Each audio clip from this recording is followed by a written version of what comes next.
Hello friends, HMG classroom में आपका स्वागत है। आज हम पढ़ने जा रहे हैं कक्षा 3 गणित की वर्कबुक बुनियादी कौशल विकास। तो बच्चों, आज हम पढ़ेंगे गणित की वर्कशीट नंबर 1। जैसा कि आप सभी देख रहे हैं कि इसमें जो पहला प्रश्न है,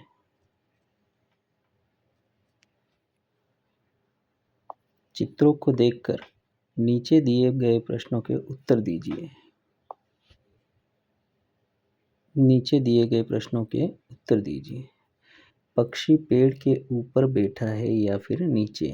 देखो बच्चों, यहाँ पर एक पेड़ है और इस पेड़ के ऊपर एक चिड़िया बैठी है या फिर पक्षी बैठा है। तो यह पक्षी पेड़ पर कहाँ पर बैठा है?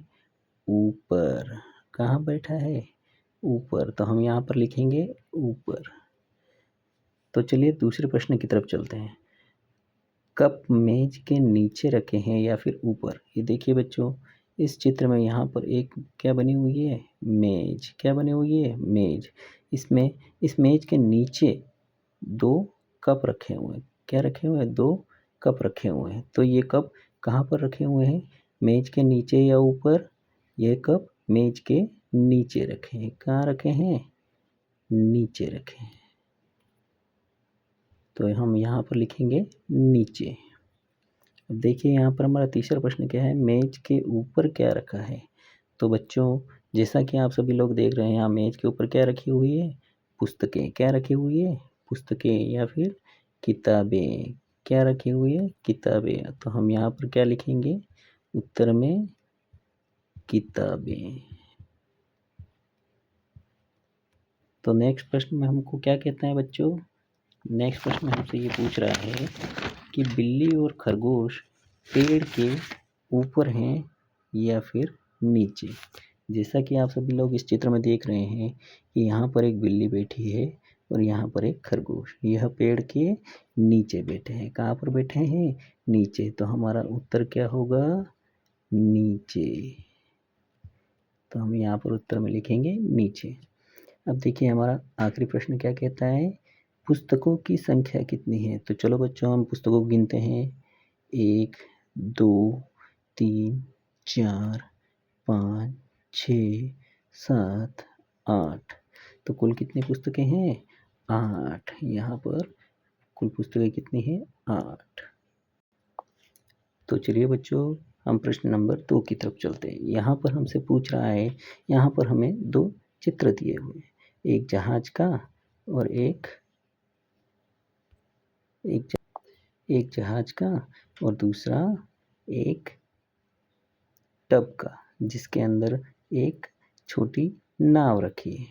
तो बच्चों, इसी से संबंधित यहाँ पर हमसे प्रश्न पूछे हैं। तो हमारा पहला प्रश्न क्या है? कागज की नाव जहाज के मुकाबले है छोटी या फिर बड़ी? तो देखिए बच्चों, जो पानी में चल रही जो नाव है वह इस कागज की नाव के मुकाबले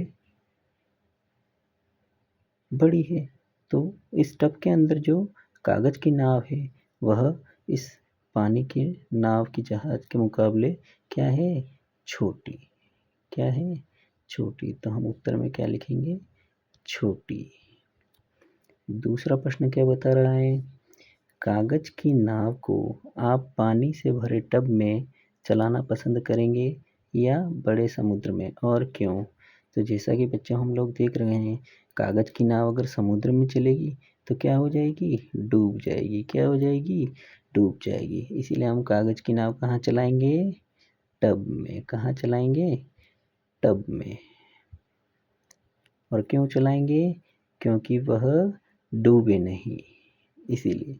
तो चलिए हम तीसरा प्रश्न देखते हैं। तीसरे प्रश्न में ये हमसे क्या पूछ रहा है? यदि टब को कागज की नाव के मुकाबले देखा जाए तो टब नाव से छोटा है या बड़ा? तो देखिए बच्चों, यह टब जो है कागज की नाव के मुकाबले देखा जाए तो ये टब क्या है? इस कागज की नाव से क्या है? बड़ा है। कागज की नाव तो छोटी है और टब उससे क्या है? बड़ा। तो हम यहाँ उत्तर में क्या लिखेंगे? बड़ा। तो चलिए आगे चलते हैं बच्चों। जैसा कि आप लोग देख रहे हैं, हमें यहाँ पर कुछ चित्र दिया गया है जिसमें एक प्लेटफॉर्म पर ट्रेनें आती और जाती हुई दिखाई दे रही है। इसी से संबंधित हमसे कुछ प्रश्न पूछे गए हैं। वह प्रश्न क्या हैं?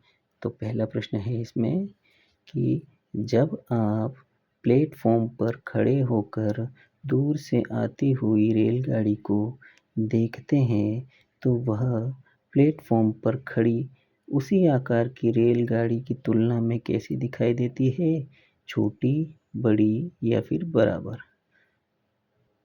तो जैसा कि बच्चों आप देख रहे हैं, इसमें प्लेटफॉर्म पर ये ट्रेनें खड़ी हैं और ये दूर से एक ट्रेन हमें आती हुई दिखाई दे रही है। तो ये ट्रेन जो आ रही है वो हमें यहाँ पर खड़ी ट्रेनों के मुकाबले क्या दिख रही है? छोटी दिख रही है। तो हम यहाँ उत्तर में क्या लिखेंगे? छोटी। क्या लिखेंगे? छोटी। तो बच्चों इसमें दूसरा प्रश्न क्या पूछ रहा है? जैसे जैसे रेलगाड़ी चलकर आपके पास आती है वैसे वैसे उसके आकार में क्या बदलाव महसूस होता है? वह बड़ी होती है, महसूस होती है या छोटी? तो देखो बच्चों, जैसे जैसे ट्रेन दूर से चलकर हमारे पास में आएगी तो वह धीरे धीरे कैसी हो जाएगी? हमें बड़ी दिखेगी। कैसी दिखेगी? बड़ी। वह हमें बड़ी होती दिखाई देगी। तो हम यहाँ उत्तर में लिखेंगे बड़ी होती हुई। कैसी दिखाई देती है? बड़ी होती हुई। तो इसमें तीसरा प्रश्न क्या है बच्चों? क्या चलती हुई रेलगाड़ी का वास्तविक या असली आकार सच में बदल रहा है? यदि नहीं तो हमें उसके आकार में बदलाव क्यों महसूस होता है?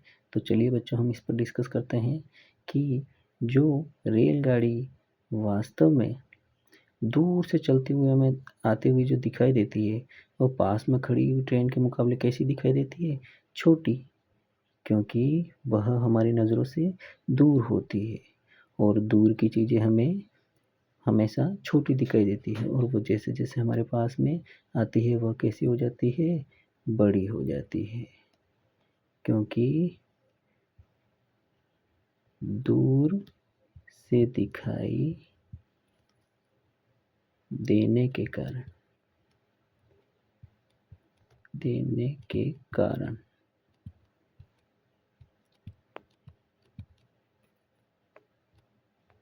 वह हमें कैसी दिखाई देती है? छोटी दिखाई देती है। तो चलिए बच्चों आगे चलते हैं हम। बच्चों यहाँ पर जो प्रश्न नंबर 2 दे रखा है इसमें हमें क्या पूछ रखा है? हमसे क्या पूछ रखा है? दिए गए चित्र में जो पतंगे आसमान में ऊपर उड़ रही है उसमें लाल रंग भरिए। यानी कि इन जगह पर जो हमें पतंगे दिखाई दे रही है, जैसे यह ये जितनी भी पतंग जो आसमान में उड़ रही है उनमें हमें कैसा रंग भरना है? लाल रंग भरना है। और जो पतंगे नीचे छत पर पड़ी है, देखिए यहाँ पर छत पर नीचे भी पतंगे पड़ी है, उनमें हमें कैसा रंग भरना है? बैंगनी। तो चलिए बच्चों हम इसमें रंग भरते हैं। तो जो ऊपर आसमान में उड़ रही है उनमें हमें कैसा कलर भरना है? लाल रंग भरना है। कैसा रंग भरना है? लाल रंग भरना है। तो चलो हम उसके अंदर लाल रंग भरेंगे। कैसा रंग भरेंगे? लाल रंग।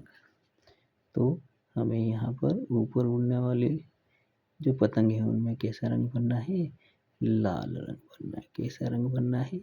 लाल रंग। तो देखिए बच्चों हम उसे कैसे रंग भर रहे हैं? लाल। तो एक पतंगे अब कितनी हमें रंगीन दिखाई पड़ रही है, कितनी अच्छी दिखाई पड़ रही है। हम सभी पतंगों में कलर भरेंगे कौन सा? लाल रंग का। लाल रंग।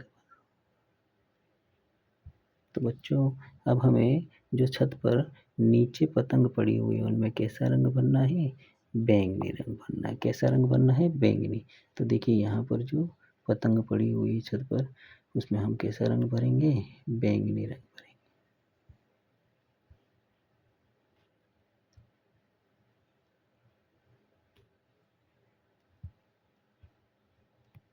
ठीक है बच्चों? तो इसी के साथ आज की हमारी ये क्लास यहीं पर समाप्त होती है। धन्यवाद।